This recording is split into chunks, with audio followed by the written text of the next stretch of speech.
Hello my dear student, आइए बच्चों, आज के इस वीडियो में फिर हम लोग करने वाले हैं क्लास 12 फिजिक्स ओसवाल बुक। आज हम लोग जो करने वाले हैं बच्चों, चैप्टर 7 अल्टरनेटिंग करंट का असर्शन एंड रीज़न डिस्कस करेंगे। असर्शन एंड रीज़न का क्वेश्चन चलिए देखते हैं। सबसे पहले फर्स्ट क्वेश्चन आपका कह रहा है, असर्शन कह रहा है बच्चों कि N alternating current does not show any magnetic field.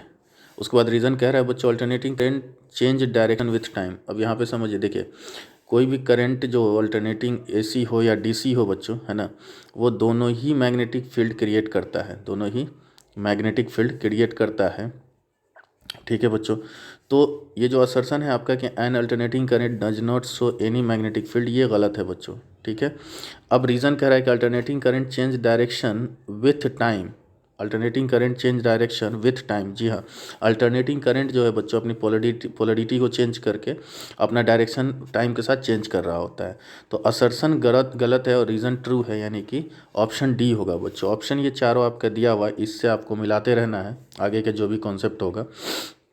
आगे चलते हैं, देखते हैं क्वेश्चन नंबर 2 कह रहा है कि capacitor block DC and allow AC to pass. अच्छा, रीज़न कह रहा है capacitive reactance is inversely proportional to frequency. देखिए अब एक चीज़ समझिए, ये बिल्कुल सही है आपका, दोनों ही सही है, ये भी और ये भी। फार्मूला यहाँ पे देखिए, कैपेसिटिव रिएक्टेंस जो होता है बच्चों एक तरह का रेजिस्टेंस होता है, जिसका ये फार्मूला होता है। मतलब ये कि इसमें एफ जो नीचे फ्रीक्वेंसी है बच्चों, इस पे गौर करेंगे। हालांकि इसने दिया भी है capacitive reactance is inversely proportional to frequency, इससे भी आप समझेंगे कि कैपेसिटिव रिएक्टेंस जो होता है हमारा, है ना बच्चों, एक सी, तो ये इनवर्सली प्रोपोर्शनल टू फ्रीक्वेंसी होता है। और यहाँ पे 1/f दिया हुआ है। अब एक चीज़ यहाँ पे देखिए, f अगर ज़ीरो हो जाए यानी फ्रीक्वेंसी ज़ीरो हो जाए, तो ये पूरा का पूरा, फिर से मैं दिखा देता हूँ कि अगर डिनोमिनेटर में यानी f, यहाँ पे जो f दिया हुआ है ज़ीरो हो जाए, मतलब ये कि सारे के सारे ज़ीरो हो जाएंगे और वैल्यू कितना आएगा बच्चों, इन्फिनिटी आएगा। तो यहाँ पे एक कॉन्सेप्ट समझ लीजिए कि डीसी के लिए फ्रीक्वेंसी की वैल्यू यानी f की वैल्यू ज़ीरो होता है। तो इस केस में डीसी से ये कह रहा है कि कैपेसिटर ब्लॉक डीसी, यानी कि डीसी करंट को वो ब्लॉक करेगा, एसी को अलाउ करेगा पास करने के लिए। ठीक है बच्चों, तो ये यहाँ पे दिख रहा है क्यों ऐसा करेगा, क्योंकि जो हमारा रेजिस्टेंस हो रहा है वो इनफाइनाइट हो जा रहा है, बहुत ज़्यादा, यानी अनलिमिटेड हो जा रहा है। तो आप जानते हैं कि रेजिस्टेंस क्या करता है, करंट को पास अलाउ नहीं करता है। ठीक है, तो असर्शन भी हमारा सही है और रीज़न सही है, और रीज़न असर्शन को एक्सप्लेन भी कर रहा है। ठीक है बच्चों, अच्छा आगे चलते हैं क्वेश्चन नंबर 3 की तरफ। क्वेश्चन नंबर 3 है, V RMS value of an alternating voltage V is equal to 4√2 sin 314t is 4 volt. और रीज़न कह रहा है कि peak value of the alternating voltage is 4√2। यहाँ पे एक चीज़ समझिए, ठीक है, कि V RMS होता क्या है। V RMS is equal to होता है बच्चों V0/√2। ठीक है, तो अब एक चीज़ देखिए, V0 मतलब पीक वैल्यू, इसी को पीक वैल्यू बोलते हैं। अब पीक वैल्यू ये होता है, आपने फार्मूला देखा होगा, V is equal to V0 sine omega t. ठीक है, तो V0 की वैल्यू देखिए, साइन ओमेगा टी ये दिया हुआ है। V0 की वैल्यू आपका 4√2 है, तो यहाँ पे रख देंगे, यानी कि V RMS आएगा 4√2/√2, और √2 से √2 कट गया तो V RMS आ गया 4। तो देखिए यहाँ पे 4 वोल्ट कह रहा है, असर्शन बिल्कुल सही है। रीज़न कह रहा है कि peak value of alternating voltage is 4√2। हाँ बिल्कुल सही, अभी अभी मैंने कहा ना बच्चे, यहाँ से कंपेयर कीजिए, इससे बोलते हैं पीक वैल्यू। देखिए ये जो आपका दिया हुआ है V0, इसे बोलते हैं पीक वैल्यू, और V0 के जगह पे 4√2 दिया हुआ है, तो 4 आंसर सही है। पीक वैल्यू हमारा कितना होगा बच्चों, पीक वैल्यू होगा 4√2। ठीक है, आगे चलते हैं। क्वेश्चन नंबर 4 कह रहा है कि both AC and DC can be measured by hot wire instrument.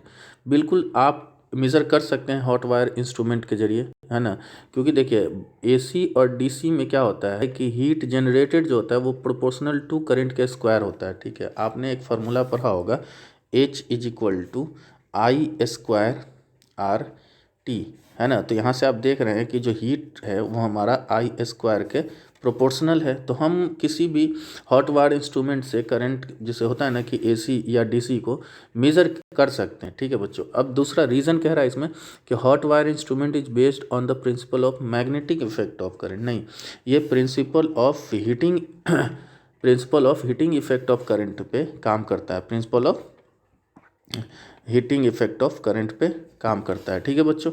अच्छा, यहाँ पे देखिए आपका एक्सप्लेनेशन में लिखा भी है इन्होंने कि hot wire instrument are based on the principle of heating effect. तो ये जो आपने मैग्नेटिक इफेक्ट बोल रहा है ये गलत है, असर्शन आपका सही है। ठीक है बच्चों, असर्शन ट्रू है और रीज़न आपका गलत है। अच्छा, आगे चलते हैं। इसमें कह रहा है कि the dimension of L by R is time. अच्छा, उसके बाद कह रहा है time constant L by R should be increased to reduce the rate of increase of current through a solenoid. इसको समझिए, पहले हम असर्शन को समझते हैं कि क्या एल अपॉन आर का डायमेंशन टाइम होता है। तो देखिए हम जानते हैं कि सोलिनॉइड में इंड्यूस्ड ईएमएफ जो होता है बच्चों, यहाँ पे मैं लिख देता हूँ, इंड्यूस्ड ईएमएफ वो होता है E is equal to L D I upon D T.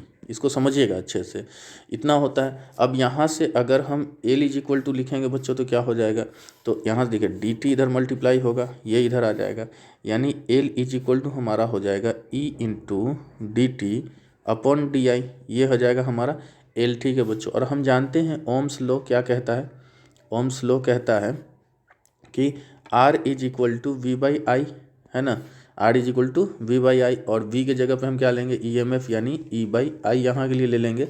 तो एक चीज़ समझिए, अब इसे हम क्या करते हैं, R से डिवाइड कर देते हैं। एक चीज़ देखिए यहाँ पे, इसे हम R से डिवाइड करते हैं क्योंकि हमको L बाई आर चाहिए, क्वेश्चन में देखिए L बाई आर चाहिए, तो इसे भी नीचे R से डिवाइड करना है। तो डिवाइड कर, सॉरी फिर से कर देता हूँ बच्चों, ये मिट गया हमारा। ठीक है, L इज इक्वल टू हमारा डायरेक्ट हम ले लेते हैं, L इज इक्वल टू था E इंटू डी टी। आप थोड़ा सा पीछे की तरफ देख लीजिएगा वीडियो। ठीक है, D T upon D I. तो हमने क्या करना था, हमने करना था कि हमारा R इज इक्वल टू आया है E अपॉन आई। ठीक है बच्चों, इससे हमको क्या करना था, डिवाइड करना था, तो हमने L बाई आर लिखा, L बाई आर।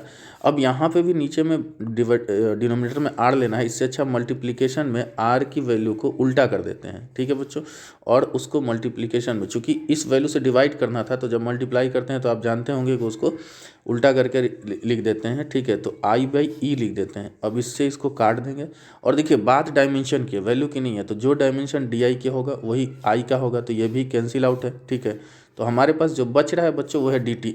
ठीक है, यानी डी टी का सिर्फ डायमेंशन, मतलब कि टाइम का सिर्फ डायमेंशन होगा। तो ऑब्वियस सी बात है कि एल बाई आर का जो डायमेंशन होगा वही डायमेंशन होगा टाइम का। तो असर्शन बिल्कुल सही है कि the dimension of L by R is time. ठीक है बच्चों, अब आते हैं रीज़न की तरफ। ठीक है, रीज़न के लिए आप एक चीज़ ध्यान दें, जो पीछे हमने कैलकुलेशन किया है उसी को थोड़ा सा फर्दर लेके चलेंगे। हमने पाया कि R इज इक्वल टू हमारा आया है E बाई आई, तो यहाँ से हम देखेंगे बच्चों कि E is equal to I R आ जाएगा। ठीक है, अब इसको हम क्या करेंगे, हम इसको पुट कर देंगे कहाँ पे, E is equal to L D I by D T, जैसा कि हमने लिखा था, है ना।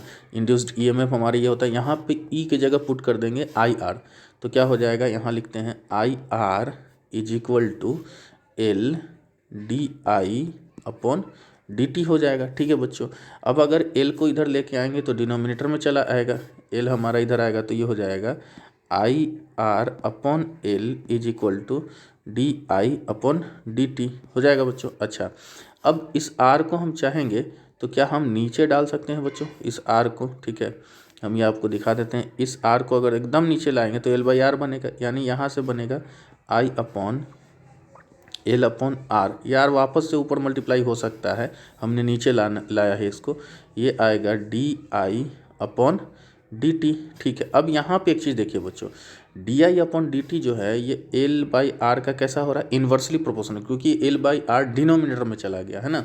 तो D I by D T कैसा हो रहा है, एल बाई आर के इन्वर्सली प्रोपोर्शनल हो रहा है, यानी L by R D I by D T के भी इन्वर्सली प्रोपोर्शनल कहलाएगा। तो हम यहाँ से फिर से लिख देते हैं फ्रेज कि जो हमारा एल बाई आर आया, ठीक है, एल बाई आर ये कैसा होगा बच्चों, inversely proportional D I upon D T के।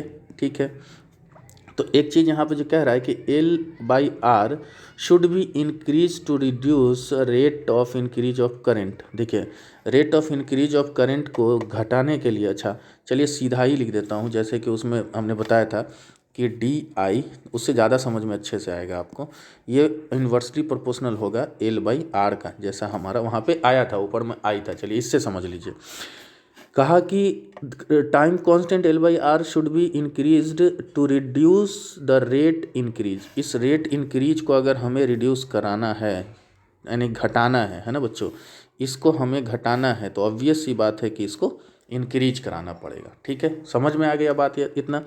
तो इसका मतलब ये है कि असर्शन भी सही है और रीज़न भी सही है, लेकिन रीज़न असर्शन को एक्सप्लेन नहीं कर रहा है बच्चों। ठीक है, बट हाँ दोनों ट्रू हैं। ठीक है, चलिए आगे चलते हैं। क्वेश्चन नंबर कितना था ये? क्वेश्चन नंबर 5 था। क्वेश्चन नंबर 6 देखते हैं बच्चों। At resonance the current become minimum in a series LCR circuit. ठीक है, उसके बाद रीज़न कह रहा है at resonance voltage and current are out of phase in series LCR circuit. देखिए बच्चों यहाँ पे अब इसको मैं ना थोड़ा सा एक्सप्लेनेशन ही आपको एक्सप्लेन कर देता हूँ।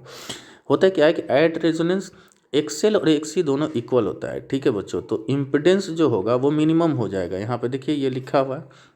इससे इम्पिडेंस आप मेरा MCQ का वो वीडियो देख लीजिएगा, उसमें Z इज इक्वल टू जो आपका फार्मूला होता है ना, इस तरीके से R² करके, है ना, इस तरीके से आपका जो फार्मूला होता है ना XC XL करके स्क्वायर, तो ये दोनों इक्वल होंगे तो कट के 0 होंगे। ठीक है, तो ये फिर Z क्या हो जाएगा? मिनिमम हो जाएगा। ठीक है बच्चों, तो Z क्या हो जाता यहाँ पे हो जाएगा, मतलब सर्किट का इम्पिडेंस क्या हो जाएगा? वो मिनिमम हो जाएगा एंड कैसा हो जाएगा? रजिस्टिव हो जाएगा। तो फिर करंट जो होगा वो ज़्यादा हो जाएगा। ठीक है बच्चों, तो eight resonance the current become minimum in series, तो क्या है? असर्शन फॉल्स है, असर्शन आपका फॉल्स है। ठीक है, और रीज़न कह रहा है कि XL is equal to XC। At resonance होता है XL is equal to XC, देखिए इन्होंने एक्सप्लेन किया है। ठीक है, तो रीज़न क्या रीज़न कह रहा है कि at resonance voltage and current are out of phase in circuit. तो देखिए एक्सप्लेनेशन समझिए। एट रेजोनेंस XL और XC दोनों क्या होंगे? इक्वल होंगे। अभी अभी बात हुई थी। So the circuit impedance become resistive. Circuit impedance कैसा हो जाएगा? रजिस्टिव हो जाएगा। ठीक है, in resistive circuit voltage and current are always in the same phase, है ना। हेंस रीजन भी क्या आपका? फॉल्स हो गया। ये भी आपका फॉल्स हो गया। ठीक है बच्चों, और ये भी फॉल्स हो गया। ये क्या हो गया? फॉल्स हो गया, क्योंकि देखिए करंट इसमें कह रहा है मैक्सिमम और हमारा करंट कैसा होगा? ये कह रहा है मिनिमम और करंट कैसा होगा बच्चों? मैक्सिमम होगा। ठीक है, तो इस केस में असर्शन भी आपका फॉल्स है और रीज़न भी आपका फॉल्स है। चलिए आगे बढ़ते हैं। क्वेश्चन नंबर 7 कह रहा है कि when capacitive reactance is less than the inductive reactance in the series LCR circuit EMF leads the current. ठीक है, ये इस बात को समझिए। अच्छा दूसरा भी देखें, the angle by which the alternating voltage leads the alternating current in LCR circuit is tan phi XL minus XC। बिल्कुल सही बात है। देखिए इसी पे ये भी पता चलेगा, मैं यहीं पे समझा देता हूँ। ठीक है ना, capacitive reactance is less than कह रहा है इंडक्टिव, तो कैपेसिटिव ये C less than. C less का मतलब क्या हुआ? देखिए ये वाला लेस है ना, तो ये लेस है तो ये पूरा पॉजिटिव हो जाएगा, है ना। कुछ माइनस हो रहा है जो कम है, छोटा है, प्लस वाला बड़ा है, तो ये पूरा समझिएगा XL पॉजिटिव है और ये XC जो माइनस हो रहा है ये निगेटिव है, मतलब ये छोटा है, स्मॉलर है ना, समझे, लेस है। तो जो लेस वाला नेगेटिव कहते हैं ना कि 4 - 2, ये लेस अगर माइनस करते हैं तो प्लस में ही 2 आता है ना। अगर 2 - 4 करते बच्चों तो -2 आता है, यानी नेगेटिव हो जाता। बट नहीं, लेस वाला ये सब्ट्रैक्ट हो रहा है तो जो हमारा रिजल्ट आएगा वो आएगा पॉजिटिव। ठीक है बच्चों, तो यहाँ पे एक चीज़ समझें कि जैसे इसका टोटल tan phi भी पॉजिटिव हो जाएगा। अगर ये एक्सप्रेशन हमारा आफ्टर कैलकुलेशन पॉजिटिव आ रहा है तो tan phi पॉजिटिव हो जाएगा। ठीक है बच्चों, यानी कि फाई हमारा क्या हो जाएगा? जो फाई है वो हमारा कैसा हो जाएगा? पॉजिटिव हो जाएगा। ठीक है, सो EMF लीड्स द करंट। इस कंडीशन में क्या करेगा? EMF जो है वो करंट को लीड करेगा बच्चों। ठीक है, और उसका रीज़न क्या है? उसका रीज़न यही है जो दिया हुआ है। ठीक है, एंगल। तो मतलब ये है कि असर्शन भी हमारा सही है बच्चों, रीज़न भी सही है। ठीक है, और रीज़न जो है असर्शन को प्रॉपर्ली एक्सप्लेन भी कर रहा है। ठीक है बच्चों, अच्छा आगे चलते हैं। क्वेश्चन नंबर 8 है। क्वेश्चन नंबर 8 कह रहा है कि quality factor of LCR circuit is Q equal to 1/R √L/C। ये तो फार्मूला ही होता है बच्चों, इसका जिक्र हमने MCQ में किया हुआ है। ठीक है, ये असर्शन सही है आपका। रीज़न कह रहा है कि as bandwidth decrease Q increase in resonant LCR। हाँ ये भी सही है आपका।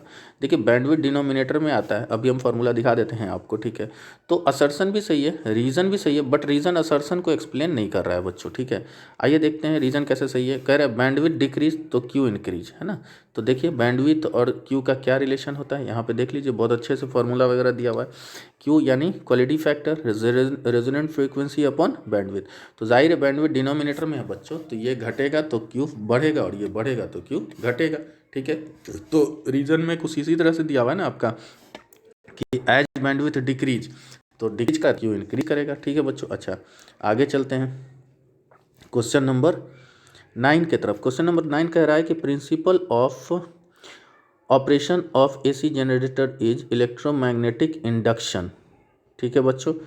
ये भी सही है, इलेक्ट्रोमैग्नेटिक इंडक्शन के प्रिंसिपल पे ही आपका जो एसी जनरेटर है वो वर्क करता है। आपका एक्सप्लेनेशन में भी लिखा हुआ देख लीजिए कि principle of operation of AC generator electromagnetic induction, then assertion क्या है, ट्रू है। ये तो आपका उसमें पढ़ा होगा आपने, क्या बोलते हैं, एसी जनरेटर के प्रिंसिपल में। उसके बाद रीज़न कह रहा है कि resistance offered by inductor for AC is zero. जी हाँ, इंडक्टर ये बिल्कुल आपका ये जो है, एक मिनट, असर्शन सॉरी रीज़न कह रहा है कि resistance offered by inductor of AC is zero. तो देखिए रेजिस्टेंस ऑफर्ड बाय इंडक्टर जो होता है वो 2πfl होता है फॉर एसी, है ना। यहाँ पे देखिए एफ भी ज़ीरो हमारा है नहीं, फ्रीक्वेंसी ज़ीरो है नहीं, ठीक है बच्चों। तो 2fl हमारा ज़ीरो हो नहीं सकता, ठीक है ना। और यहाँ पे आपका कह रहा है, यहाँ पे देखिए, यहाँ पे अच्छे से एक्सप्लेनेशन दिया हुआ है। इस चीज़ को दिमाग में रख लीजिए कि जब फ्रीक्वेंसी ज़ीरो हो नहीं सकता है तो ये पूरा ज़ीरो नहीं हो सकता है बच्चों, और जब ये पूरा ज़ीरो नहीं हो सकता है तो ये ज़ीरो हमारा नहीं हो सकता है, ठीक है बच्चों। ऑप्शन थोड़ा सा करेक्ट कर लीजिएगा, ठीक है। असर्शन आपका सही है, रीज़न सही नहीं है बच्चों, ठीक है। ओके आगे चलते हैं क्वेश्चन नंबर 10 की तरफ। क्वेश्चन नंबर 10 कह रहा है कि an alternator is a machine, an alternator is a machine which convert machine mechanical energy into electrical energy. तो इसको एक आप एक्सप्लेनेशन पढ़ लें, बहुत अच्छे से एक्सप्लेन किया हुआ है, ठीक है। क्या कह रहा है कि alternator is basically a generator, बिल्कुल, in which coil rotate in a strong magnetic field and according to the law of electromagnetic induction EMF generator। आपने पढ़ा होगा बच्चों कि कॉइल जो हमारा रोटेट करता है, कुछ ऐसा कॉइल होता है ना, ऐसा कुछ कॉइल बना होता है, ठीक है। ये इसको क्या करना होता है कि रोटेट करना होता है, मैग्नेटिक फील्ड में रोटेट कर रहा होता है और मैग्नेटिक फील्ड को इंड्यूस्ड कर रहा होता है, तो इसमें EMF मैग्नेटिक फील्ड को कट कर रहा होता है, इंटरसेक्ट कर रहा होता है, तो EMF इंड्यूस्ड हो जाता है, ठीक है बच्चों। तो जो कह रहा है कि an alternator is a machine which convert mechanical energy into electrical energy. तो ये रोटेशन करना मतलब मैकेनिकल एनर्जी हुआ, और जिस उससे जो इलेक्ट्रिसिटी डेवलप हो रहा है इसमें वो हो गया इलेक्ट्रिकल एनर्जी। मतलब मैकेनिकल एनर्जी को किस में ही कर रहा है, इलेक्ट्रिकल एनर्जी में कर रहा है बच्चों। तो ये असर्शन ट्रू है, रीजन कर रहा है when coil rotate in the magnetic field and EMF is induced, यही तो रीज़न है। तो मतलब ये कि असर्शन सही है और रीज़न भी सही है, और रीज़न असर्शन को प्रॉपरली क्या कर रहा है, एक्सप्लेन भी कर रहा है बच्चों। ये आपने पढ़ा होगा, ठीक है, जनरेटर में, ठीक है बच्चों। आगे चलते हैं। कह रहा है कि a transformer does not work on DC, ठीक है बच्चों। A transformer does not sorry हाँ a transformer does not work on DC। देखिए बच्चों उसके बाद अच्छा रीज़न भी देख लेते हैं। DC नदर चेंज डायरेक्शन नॉर मैग्नीट्यूड। अच्छा पे समझे, ट्रांसफार्मर जो होता है उसके पास दो कॉइल होता है, देखिए इसमें लिखा हुआ भी आपका, transformer has two coil, if current fluctuation one coil EMF is induce in other coil. For DC supply current does not change, DC supply में तो आप जानते हैं करंट चेंज होता नहीं है, ठीक है। So there is no induced EMF, hence both assertion and reason are true and reason explain the assertion, ठीक है बच्चों। The transformer does not work on DC, transformer DC पे वर्क नहीं करता है, ठीक है। ये AC पे वर्क करता है, ठीक है बच्चों। और DC जो है वो अपना ये डायरेक्शन चेंज नहीं करता है, ठीक है। तो इस ये जो एक्सप्लेनेशन है ये बिल्कुल प्रॉपरली एक्सप्लेन कर चुका है, इसको आप थोड़ा सा और अच्छे से पढ़िएगा। उसके बाद इसी के हिसाब से आप इन असर्शन और रीज़न को दिमाग में रखिएगा, ठीक है बच्चों। इसमें कोई और कैलकुलेशन नहीं है, बस ये एक्सप्लेनेशन ही आपको याद रखना है। अच्छा 12 नंबर कह रहा है कि step up transformer convert input low AC voltage to output high AC voltage. जी हाँ बच्चों, इसी के लिए देखिए स्टेप अप ट्रांसफार्मर जो है वो ये आपने पढ़ा होगा ट्रांसफार्मर में कि जो स्टेप अप ट्रांसफार्मर होता है वो इनपुट लो AC वोल्टेज को आउटपुट हाई AC वोल्टेज में क्या कर देता है, कन्वर्ट कर देता है, ठीक है। दूसरा कह रहा है रीज़न इसका कि it violate the law of conservation of energy, नहीं, ये एक बात समझिए, ये law of conservation of energy को वायलेट नहीं करता है, ठीक है। ये आपने लास्ट में इसमें देखिए लिखा हुआ है कि law of conservation of energy को वायलेट नहीं करता है, ठीक है। तो अभी चूंकि एग्ज़ाम के लिए बहुत कम टाइम है बच्चों, तो आप इन तमाम कॉन्सेप्ट के ज़्यादा डेप्थ में न जाएंगे। जो भी आपको कॉन्सेप्ट अभी मिला है इसके अकॉर्डिंग इन तमाम क्वेश्चन को जहन में रखिएगा और बहुत ही कूल माइंड के साथ आप अपना पेपर देंगे। चलिए, ये तो हमारा हो गया बच्चों अल्टरनेटिंग करंट का असर्शन एंड रीज़न। इसके बाद हम नेक्स्ट चैप्टर का मतलब और अदर चैप्टर का असर्शन एंड रीज़न और बाकी कोशिश करता हूँ कि और कुछ वीडियो बना पाऊँ, तो आपके लिए बना दूंगा। अपने जो फ्रेंड्स हैं आपके जो भी फ्रेंड्स हैं उनमें भी ज़रूर शेयर कर दीजिएगा, क्योंकि हो सकता है उन्हें भी इस चीज़ से बेनिफिट मिल जाए। ठीक है बच्चों, ओके।